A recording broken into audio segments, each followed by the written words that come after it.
I'm standing high atop the Salmon River Mountains,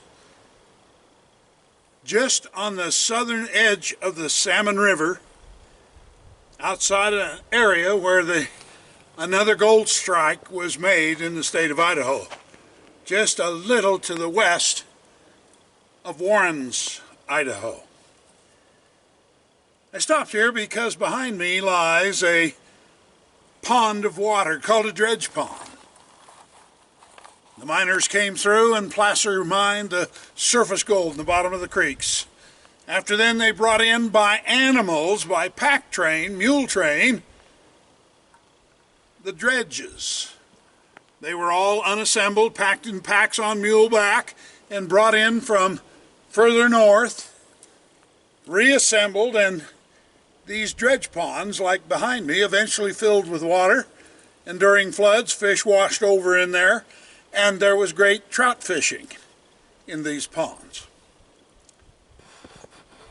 The gold started in Pierce, Idaho, then came down when it petered out, then came down across the Clearwater River to Elk City, Idaho, then went on down the Salmon River just upstream from Riggins to where a place is known as Fabulous Florence, Idaho. When those gold fields ran out, the gold prospectors kept coming down further south, crossed the Salmon River at what was known as the Wire Bridge, and then went right up the Riverside Mountains over a place called French Creek, which is right behind me here, and over the hill into this area I'm in, known as Warrens Gold Diggings. Millions of dollars of gold was taken out. There were thousands of people running and prospecting all over these hills.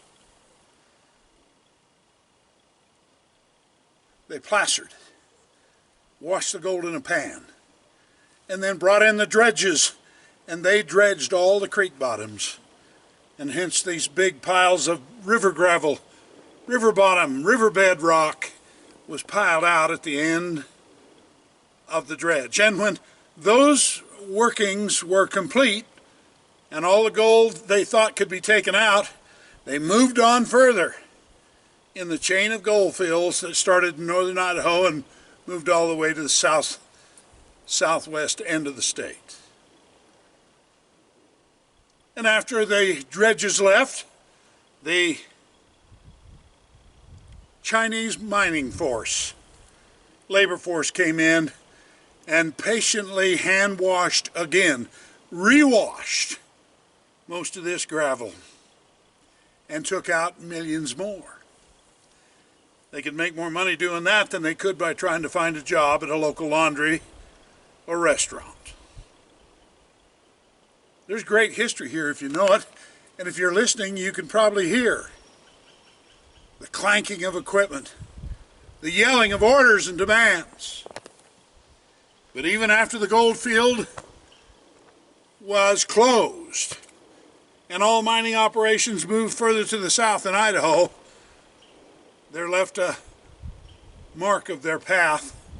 Those deep holes filled up with water, filled up with trout. And I can remember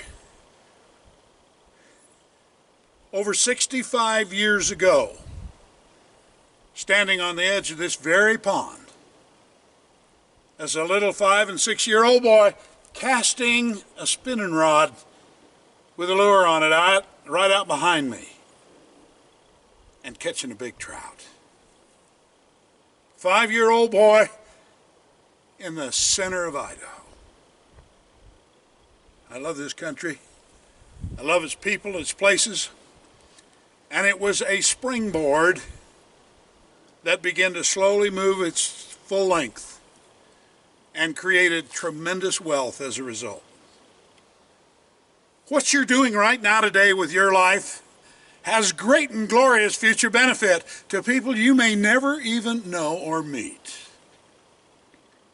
Is your dream big enough, clear enough, and important enough for you to stay at the task of completing it until the job is done? The gold and blessings and benefits were always here. It's just who was willing to persevere until it was discovered.